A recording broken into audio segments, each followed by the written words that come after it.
suatu pinggiran sungai ada seekor buaya yang kelaparan. Sudah 3 hari dia belum makan. Perutnya terasa lapar sekali.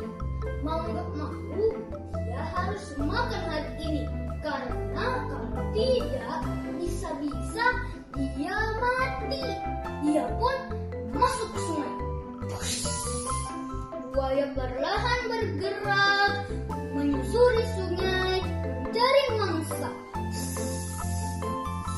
Akhirnya buaya pun menemukan seekor bebek yang sedang berenang di sungai itu juga.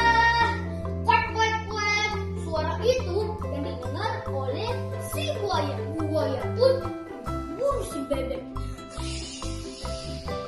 Mengetahui bahwa dia sedang diburu, bebek pun berenang ke tepi sungai dan berlari sekencang mungkin. Kuek kuek kuek, tolong tolong. Namun si buaya tetap mengejar dan menangkap si bebek. Di tepi sungai, bebek pun terdesak. Mau mana kau bebek? Aku akan makan kau saat ini. Itulah kata buaya. Bebek pun menjerit ketakutan. Kuek kuek kuek, buaya, jangan makan aku, dagingku sedikit. Lebih baik engkau memakan seekor kambing yang sedang berada di hutan. Kuek kuek kuek, aku tahu tempatnya. Akan kuantar kau ke sana, buaya. Kuek kuek kuek. Begitulah kata si bebek. Buaya pun tergiur mendengar perkataan si bebek. Buaya meminta si bebek untuk mengantarkannya ke hutan.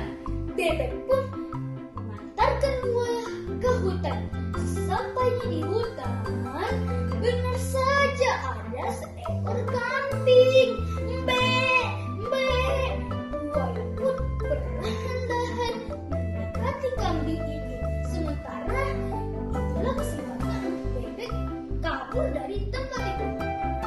Lalu buaya pun menangkap kambing.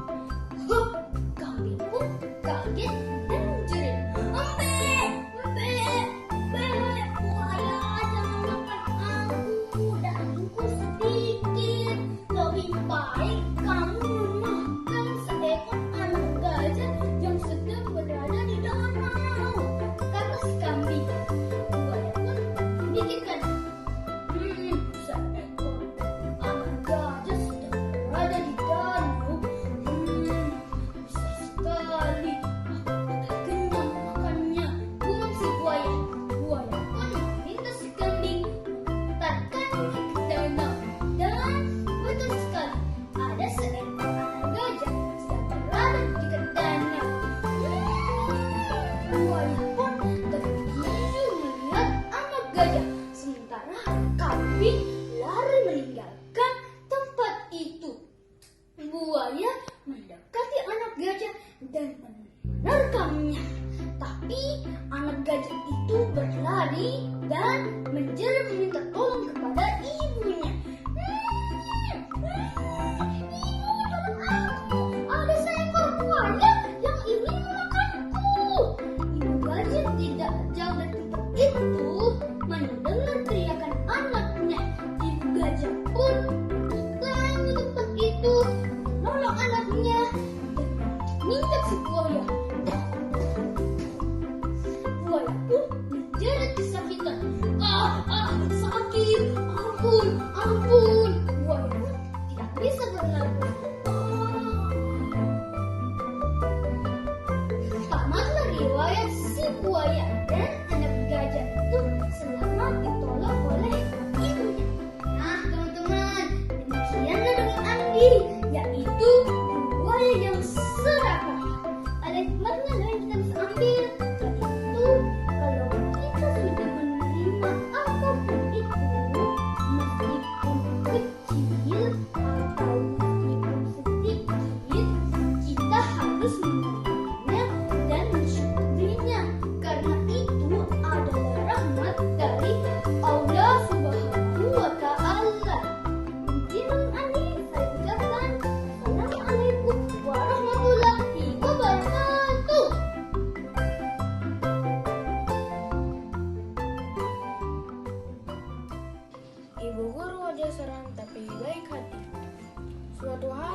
Bapak Kepala Sekolah memasuki ruangan Nemo.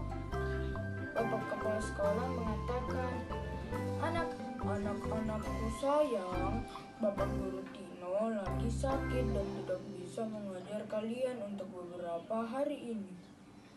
Nemo pun merasa sedih karena Pak Tino adalah guru yang sangat baik hati. Guru penggantinya pun masuk. Nemo pun terdiam.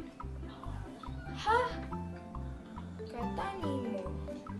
Dalam wajahnya menyeramkan, pasti orangnya galak.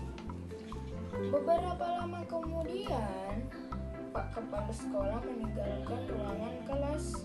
Nemo dan kawan-kawan ketakutan. Hai kalian, apa kabar?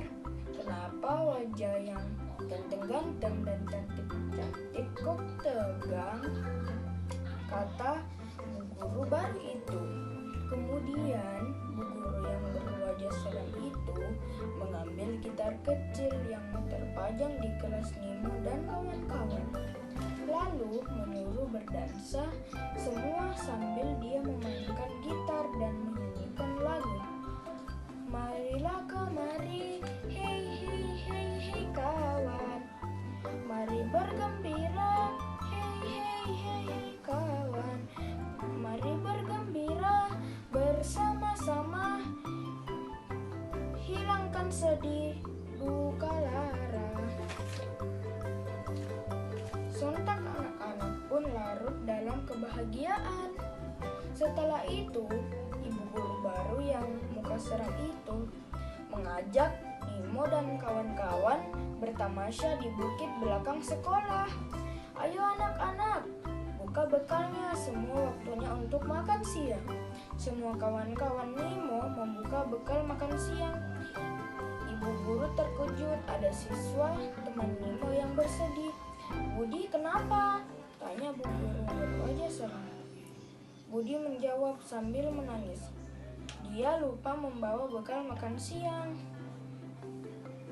Bu guru berwajah seram itu pun mengambil makanan bekalnya, membagikan ke Budi.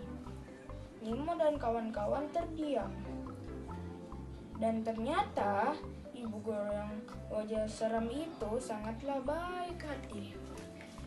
Pesan dari dongeng saya, jangan menilai orang dari penampilannya. Bisa saja orang yang berpenampilan buruk dan berwajah seram itu baik hati. Selamat Hari Guru untuk guru-guru Atira Racingku yang tersayang. Terima kasih untuk semua kesabaran dan perhatianmu dan kasih sayangmu. I love you.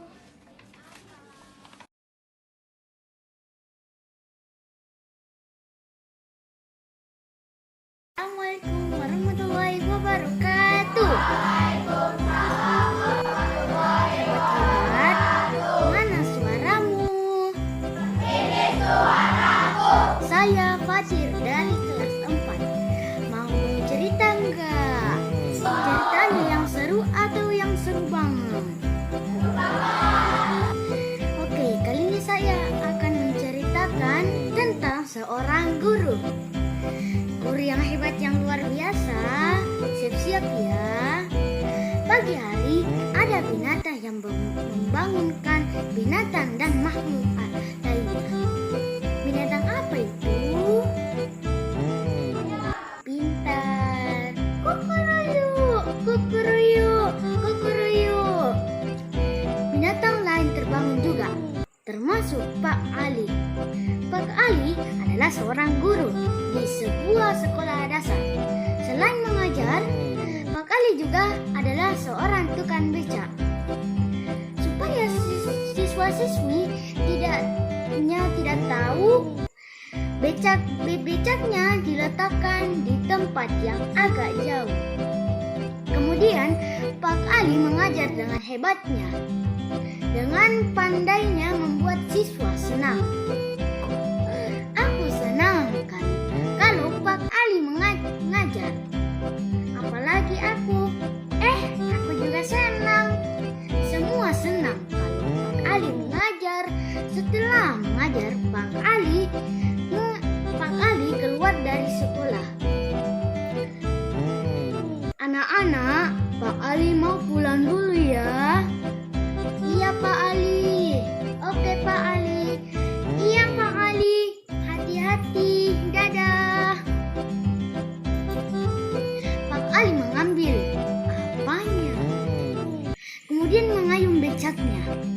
Tiba-tiba ada anak-anak SD yang memanggilnya. Becak, aku mau naik becak. Pak Ali tahu, itu ternyata bernama Seiza. Siswanya Pak Ali sendiri. Langsung Ali pakai topi. Jangan sampai ditahu. Nanti kalau dia tahu, nanti dikasih tahu teman-temannya. Pak, aku naik becak ya.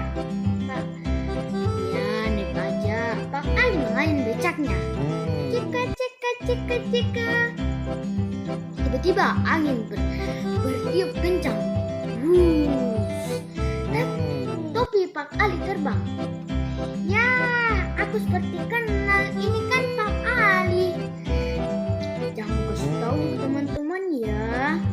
Memangnya kenapa? Aku memang seorang guru, tapi aku juga mencari nafkah seperti ini anak. Berarti Pak Ali mencari nafkah yang halal. Aku mengendarai becak ini tidak lain memberikan jasa. Jasa itu halal. Karena sebagai guru, kalian harus tahu, aku tidak pernah mengharapkan sesuatu bayaran dari apa yang aku lakukan. Jadi aku mencari pendapatan yang lain.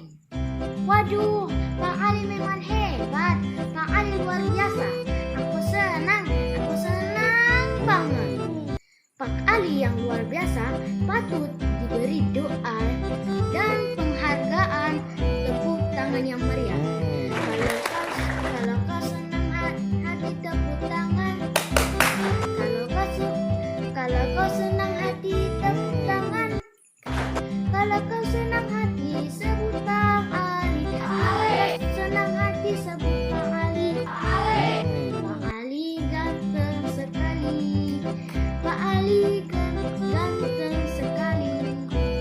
Siapa nama guru yang hebat sekali? Tangan teman-teman.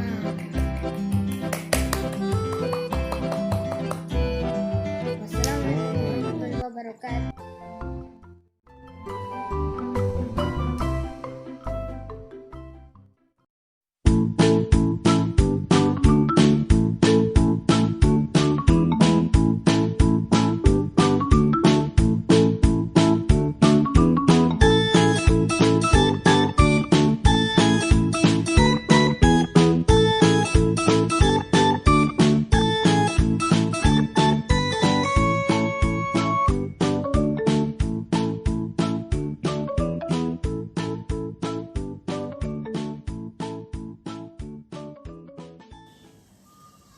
Assalamualaikum warahmatullahi wabarakatuh. Nama saya Andi Muhammad Aidin Ibnu Aswin dari kelas 5 Atira Racing Boarding School. Saya akan menceritakan dongeng yang berjudul Si Kancil dan Pak Tani. Simak terus videonya ya. Suatu hari si Kancil sedang berjalan-jalan di hutan. Lalu ia melihat kebun yang banyak sekali mentimunnya. Ia tersadar bahwa kebun mentimun itu dimiliki oleh Pak Tani. Ia mondar-mandir. Ia mengumpulkan semua niatnya untuk memakan sebagian dari mentimunnya Pak Tani. Nyap. Wah, lezatnya ini mentimun. Nyap. Lalu ia tak sadar bahwa ia sudah memakan hampir semua mentimun si Pak Tani. Lalu ia ketakutan. Lalu dia berlari ke rumahnya. Zoom. Sore harinya Pak Tani datang dengan muka yang marah sekali. Wah, siapa yang sudah memakan sebagian dari kebun saya? Siapa pelakunya? Aku akan memasang jebakan di kebun mentimun saya supaya yang memakan mentimun saya besok sudah terperangkap di perangkap saya.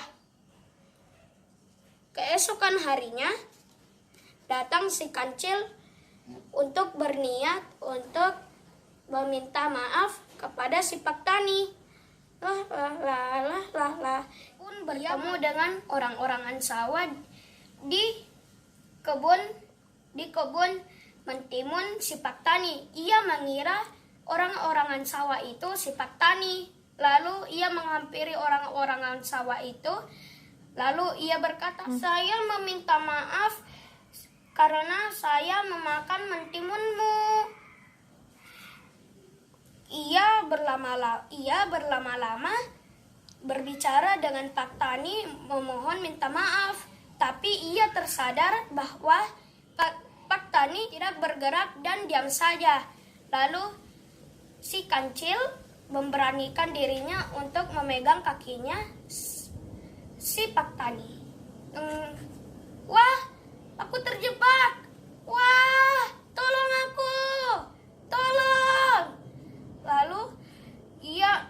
Lalu ia tak sadar orang-orang Ansawa itu sudah dilumuri getah karet. Lalu datanglah si Paktani dengan berkata, wah, kamu ya si kancil yang sudah memakan habis mentimun saya. Sini aku membawa kamu ke rumah saya untuk kamu kupenjarakan saja di rumah saya, kata si Paktani. Lalu si Paktani membawa si kancil di pundaknya. Lalu Paktani pun mengurung si kancil di rumahnya. Lalu ia mengurung si kancil, mengurungnya. Lalu dijaga oleh anjing peliharaan si Paktani. Kancil berkata, wah, aku ceroboh sekali. Seandainya aku tidak memakan habis mentimun si Paktani, aku tidak sampai ke sini, kata si kancil. Si kancil lagi berpikir keras untuk bagaimana membebaskan diri di kurungan itu. Bagaimana ya untuk aku keluar dari sini? Lama kelamaan si kancil mempunyai ide. Wah, aku mempunyai ide. Hei si anjing, apa? Kamu mengetahui kenapa aku dikurung ke sini? Kata si kancil. Kata si anjing, aku mengetahuinya karena kamu sudah memakan habis mentimun si Paktani. Kata si kancil, wah tidak, karena kamu mau mengetahuinya. Sebenarnya Paktani lagi berpesta daging di kebunnya loh. Kalau mau kamu tahu, kata si kancil lagi. Hai anjing, kamu mau ke sana? Kalau kamu mau ke sana, bebaskan aku dulu, baru saya merelakan tiket saya untuk ke sana, kuberikan untuk kamu. Lalu si anjing itu terpesona dengan ajakan si kancil. Wah, daging. Lalu ia pun membebaskan kancil. Sini aku bebaskan.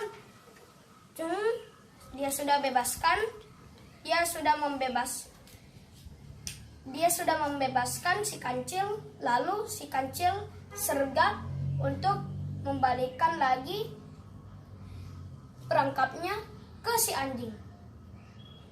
Lalu si kancil mengatakan, "Wah, hahaha, aku sudah menipumu si anjing, hahaha." Lalu si kancil lari pulang untuk menyelamatkan dirinya dari si Pak Tani dan si anjing. Jadi begitulah dongeng saya. Adapun pengajaran dari dongeng saya itu, kita tidak boleh mengambil barang orang sebelum kita meminta izin. Jadi begitulah dongeng saya. Wassalamualaikum warahmatullahi wabarakatuh.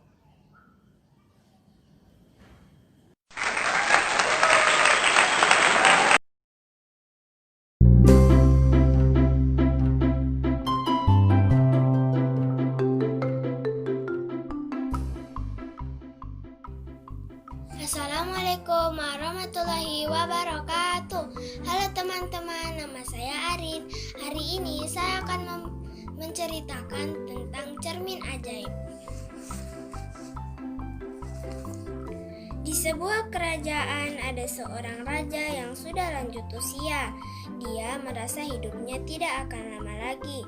Dia memanggil ketiga putranya untuk menghadap. Anak-anakku, aku merasa tidak sanggup lagi mengendalikan kerajaan. Sudah saatnya salah satu dari kalian menggantikanku. Besok kalian akan aku uji di hadapan cermin ajaib untuk menentukan siapa yang layak menjadi raja. Ketiga putra kerajaan menyetujui usul ayahnya. Mereka kemudian mencari tahu tentang cermin ajaib. Menurut pengawal kerajaan yang sudah tua, cermin itu warisan turun-temurun dan selalu digunakan untuk menguji calon-calon raja. Cermin berbentuk hati itu akan menampakkan sifat asli seseorang. Apa cermin itu bisa diakali, Paman? Tanya salah seorang dari ketiganya. Pengawal tua menggeleng-geleng. Saya tidak tahu, Tuan, tapi mungkin bisa diberi mantra. Esok harinya, mereka menghadap raja dengan wajah berseri. Mereka telah mempersiapkan diri untuk menghadapi cermin ajaib. Selain mempersiapkan mantra-mantra, mereka juga berdandan sangat elok. Penghuni kerajaan berdecak kagum melihat ketampanan ketiga putra raja itu. Apa kalian sudah siap? Tanya raja. Sudah, Ayahanda, jawab ketiga putra itu serempak. Baiklah, sahut sang raja. Pengawal, bawa ke sini cermin ajaib itu. Seorang pengawal membawa cermin berbentuk hati dan meletakkannya di samping sang raja. Ketiga putranya diminta maju satu persatu dan bercermin selama beberapa saat. Betapa kagetnya ketiga putra raja itu ketika melihat setiap wajahnya di dalam cermin. Putra pertama, kepalanya kelihatan bertanduk. Putra kedua, giginya bertaring. Sementara putra ketiga, matanya merah menyala. Wajah mereka yang tampan sangat menakutkan di dalam cermin. Semuanya tidak memenuhi syarat untuk menggantikanku, kata raja. Kuperintahkan pengawal untuk mengumumkan kepada rakyat tentang sayembara ini. Siapapun yang pantulan tubuhnya baik berhak menggantikanku. Sejak saat itu, banyak pejabat kerajaan, kaum terpelajar, cerdik pandai, dan rakyat biasa datang untuk menguji diri melalui cermin ajaib. Namun ternyata tidak satu pun dari mereka kelihatan bertubuh baik di dalam cermin. Ada saja sifat buruk yang kemudian dipantulkan cermin ajaib itu. Berbulan-bulan kemudian, raja masih sabar menunggu. Tiba-tiba datang seorang pemuda buruk rupa bersama ibunya ke istana. Berkali-kali pengawal mengusir pemuda dan ibunya yang berpakaian seperti gelandangan itu. Namun mereka tetap berkeras mengikuti sayembara cermin ajaib. "Biarkan pemuda itu mengikuti sayembara," kata raja kepada pengawal yang mengusir dan memukulinya. Pemuda buruk rupa itu berdiri menghadap cermin ajaib. Ketiga putra raja dan ibu selir melihat dengan pandangan mengejek. Namun semua mata kemudian terbelalak melihat pantulan yang ada di dalam cermin. Pantulan pemuda buruk rupa itu sangat tampan. Wajahnya bersinar cemerlang. Tidak ada satupun keburukan tampak di dalam cermin ajaib. Raja sangat puas melihat semua itu. "Pemuda itu menggantikanku naik tahta," titah sang raja. Tiba-tiba ibu pemuda itu tersimpuh di kaki sang raja dan berkata, "Kanda, apa engkau telah melupakan kami? Aku permaisurimu yang terbuang karena fitnah selir kerajaan. Bertahun-tahun aku hidup di hutan bersama putramu ini. Sekarang aku ingin menunjukkan bahwa hati anakku bersih melalui cermin ini." Raja terkejut. "Jadi cerita tentang pelarianmu meninggalkan istana itu fitnah? Dan ini putraku?" Raja berkata dengan nada tinggi. Permaisuri mengangguk. Ketiga putra raja dan ibu selir saling berpandangan. Mereka tampak ketakutan. "Pengawal, tangkap ibu selir. Masukkan ke dalam penjara bawah tanah," perintah raja. Namun sebelum pengawal menangkap pemuda buruk rupa yang sejak tadi diam saja itu angkat bicara. Suaranya lembut dan berwibawa. "Ayahanda, mulai kejadian itu, semua kejadian itu sudah berlalu. Aku dan ibunda permaisuri sudah memaafkan ibu selir. Biarkan ibu selir bebas. Mulai sekarang, mari kita bangun kerajaan ini dengan hati dan jiwa yang bersih." Raja tertegun mendengar ucapan pemuda buruk rupa yang ternyata putra mahkota itu. Cermin ajaib tidak pernah salah dalam memilih penggantinya.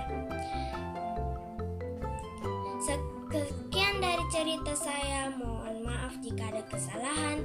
Wassalamualaikum warahmatullahi wabarakatuh.